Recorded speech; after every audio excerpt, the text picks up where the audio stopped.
अब हम लोग बात करेंगे, आरक्षण की बात करेंगे। जैसा कि आप जानते हैं, भारतीय संविधान सभा ने आरक्षण दिया जाना चाहिए या नहीं दिया जाना चाहिए, इस संदर्भ में एक दो बार वाद विवाद किया जरूर, लेकिन उस चीज़ को संविधान में कहीं रखा नहीं। बस उन्होंने अनुसूचित जाति, अनुसूचित जनजाति, हालांकि आगे चलकर, और अन्य पिछड़ा वर्ग के लिए एक अनुच्छेद दे दिया, एक व्यवस्था दे दी कि इनकी देखभाल के लिए एक आयोग रहेगा, कोई शिकायत मिलेगा तो आयोग एक्शन लेगा। हालांकि वो भी आगे चलकर एक सलाहकारी संस्था हो गई, ठीक है। लेकिन आगे चलकर आपको याद होगा, बिंदेश्वरी प्रसाद मंडल, मोरारजी देसाई जब थोड़े समय के लिए देश के ये प्रधानमंत्री थे, उन्होंने तो उन्होंने बिना देर किए बिंदेश्वरी प्रसाद मंडल की अध्यक्षता में 1979 में एक आयोग गठित किया। और जैसे कि आप जानते हैं, आयोग का जो हेड होता है उसी के नाम पर आयोग का नाम हो जाता है, मंडल कमीशन। इसने एक व्यवस्था दी, एक सलाह दिया कि समाज में सामाजिक, आर्थिक, शैक्षणिक रूप से जो भी पिछड़े वर्ग है, समझ रहे हैं, और जो दलित समाज है, उसको भारत में सरकारी नौकरियों में और उच्च शैक्षणिक संस्थानों में विशेष रूप से वर्गीकृत करते हुए आरक्षण का लाभ दिया जाना चाहिए। आरक्षण का लाभ, ये उन्होंने कहा। इस चीज़ को शायद मोरारजी देसाई या बाकी के जो थे प्रधानमंत्री आगे के, मतलब उन्होंने शायद इसको गलत समझा या जो भी समझा, ठंडे बस्ते में डाल दिया। आप लोगों ने फिर नाम सुना होगा, वीपी सिंह का नाम सुना होगा, विश्वनाथ प्रताप सिंह, और उनका निवास है इलाहाबाद में, मांडा में शायद माना जाता है। वो मांडा के राजा हुआ करते थे, जिगना मांडा वाला, जो आप लोग अच्छे से जानते हैं।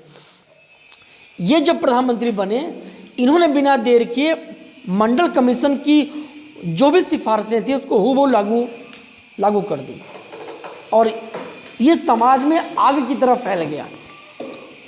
जनरल वर्ग ये समझा कि हमसे हमारा हक छीना जा रहा है। जो आपका पिछड़ा वर्ग है, अनुसूचित जाति या जनजाति वर्ग है, या जो आपका दलित समाज है, उसको एक ये मैसेज दिया गया कि अब आप भी समाज की मुख्य धारा में शामिल हो सकते हैं, उच्च से उच्च शिक्षा ग्रहण कर सकते हैं, ऊंचे से ऊंचे सरकारी पोस्ट में जा सकते हैं, एग्जाम देकर अपने लिए स्थान रिजर्व कर सकते हैं। तो ये वीपी सिंह ने दिया। लाल कृष्ण आडवाणी भी उस वक्त जो है सरकार में सहयोगी थे, यानी बीजेपी, उन्होंने समर्थन खींच लिया, वीपी सिंह की सरकार गिर गई। आगे जाकर 80 के बाद इंदिरा गांधी आई, ठीक है, और फिर उसके बाद उन्होंने उस चीज़ को थोड़ा सा रोका हुआ था। नरसिम्हा राव जी ने इस चीज़ को समूचे देश में लागू कर दिया। हालांकि लागू तो उसी समय से हो गया था, लेकिन जिसको कहते नहीं, आंशिक रूप से राज्यों पर छोड़ दिया गया। राज्यों पर यह छोड़ा गया कि आप चाहें तो अपने लागू करिए या चाहे लागू न करिए। जैसे आपका ये जो कृषि बिल है, माननीय जो कृषि मंत्री हैं नरेंद्र सिंह तोमर जी, उन्होंने कहा कि अगर जो फार्मर्स हैं वो अगर हमसे बात करें तो हम एक व्यवस्था यह भी दे सकते हैं कि इस कृषि बिल को राज्यों पर छोड़ दें, लागू करना हो आप करिए, ना लागू करना हो आप मत करिए, ठीक। खैर, तो इसी तरह, लेकिन आगे चलकर नरसिम्हा राव ने समूचे देश में इसको लागू कर दिया था। फिर राजीव गांधी वगैरह आए, उस सभी लागू किया, और लोग भी लागू किए, नरसिम्हा राव भी लागू कर दिए। तो समूचे देश में इसका विरोध हुआ, लेकिन घूम फिर कर आज उसका ये फायदा दिख रहा है कि दलित समाज भी आईएएस बन रहा है। दलित समाज के लोग, ओबीसी वर्ग के लोग उच्च से उच्च शैक्षणिक संस्थानों में एंट्री पा रहे हैं, टॉप क्लास के संस्थानों में आईआईटी कर रहे हैं, एमबीबीएस कर रहे हैं, आईएम से वो मास्टर की डिग्री ले रहे हैं, एमबीए की, टॉप मोस्ट जो इंडिया के आईएम्स हैं, जैसे IMA अहमदाबाद वाला, एक L भी है, लखनऊ में भी है IM का, ठीक।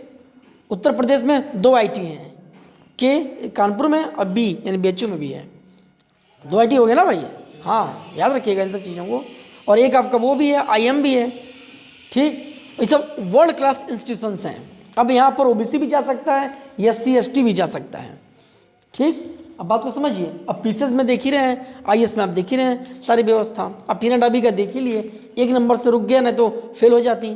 और कहाँ आगे चल के उसने खूब मेहनत किया और टॉप कर गई।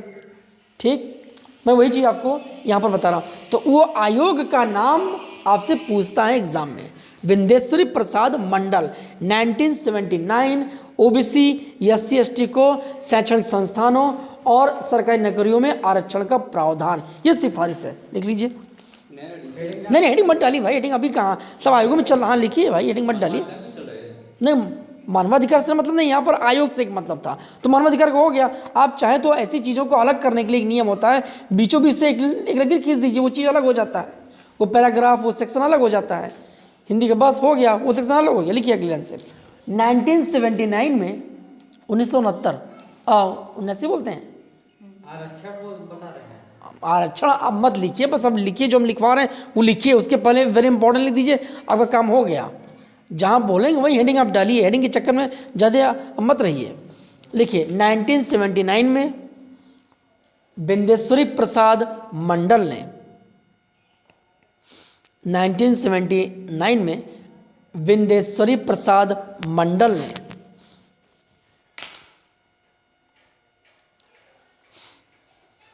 समाज के अति कमजोर वर्गों को, समाज के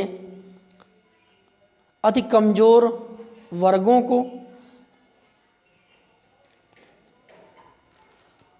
अनुसूचित जातियों को, अनुसूचित जातियों को और अनुसूचित जनजातियों को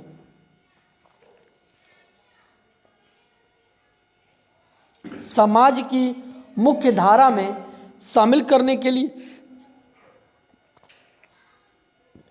समाज की मुख्य धारा में शामिल करने के लिए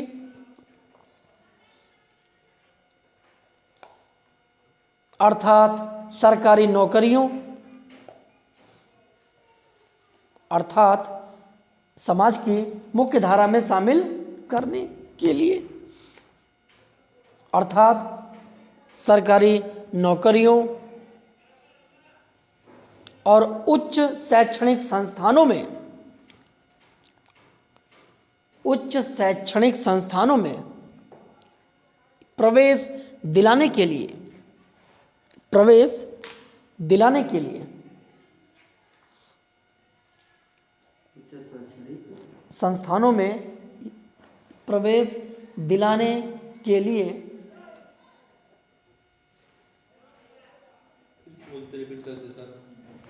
सरकारी नौकरियों के आगे, जैसा लाइन बताइएगा भाई हमको थोड़ा सा बैक साइड में जाकर। हाँ, सरकारी नौकरियों और उच्च शैक्षणिक संस्थानों में प्रवेश दिलाने के लिए, जान दीजिए, प्रवेश दिलाने के लिए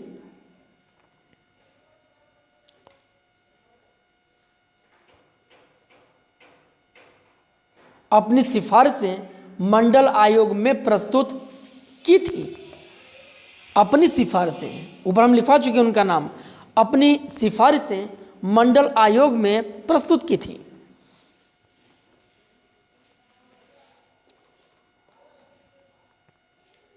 अपनी सिफारिशें मंडल आयोग में प्रस्तुत की थी, हो गया, जिसकी स्थापना मोरारजी देसाई ने की थी। वेरी वेरी इंपॉर्टेंट, जिसकी स्थापना मोरारजी देसाई ने की थी, जिसकी स्थापना मोरारजी देसाई ने की थी। Very very important. फिर आपसे पूछता है एक जगह आईएएस में, मंडल कमीशन का उद्देश्य बताइए, इनमें से क्या है? लिखिए, मंडल कमीशन का उद्देश्य था ना, लिखिए उसी में या अलग से लिख दीजिए, दिक्कत नहीं है। मंडल कमीशन का उद्देश्य यह था कि, मंडल कमीशन का उद्देश्य यह था, चंदी क्या छूटा क्या? मंडल कमीशन का उद्देश्य यह था कि समाज के, रुकिएगा, मंडल कमीशन का उद्देश्य यह था कि सामाजिक और शैक्षणिक, सामाजिक के बाद और मत क्या, सामाजिक, शैक्षणिक और आर्थिक रूप से, मंडल कमीशन का उद्देश्य यह था कि सामाजिक, शैक्षणिक और आर्थिक रूप से पिछड़े लोगों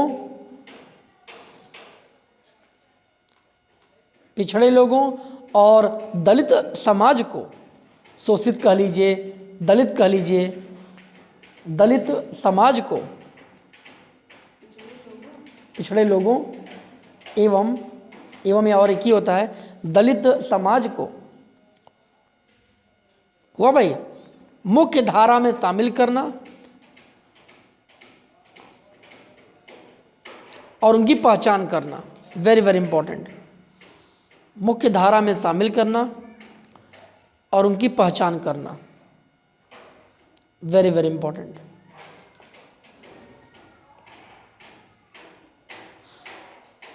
और उनकी पहचान करना, इन पहचान करना। चलिए नेक्स्ट लाइन देखिएगा, ये हो गया। अब आप लोग एक छोटा सा हेडिंग डाल लीजिए, संघ लोक सेवा आयोग, यूपीएससी, जिसका आप लोग एग्जाम देने जा रहे हैं, आईएएस, फरवरी में ही उसका आ जाएगा नोटिफिकेशन। देखिए पेन है, संघ लोक सेवा आयोग,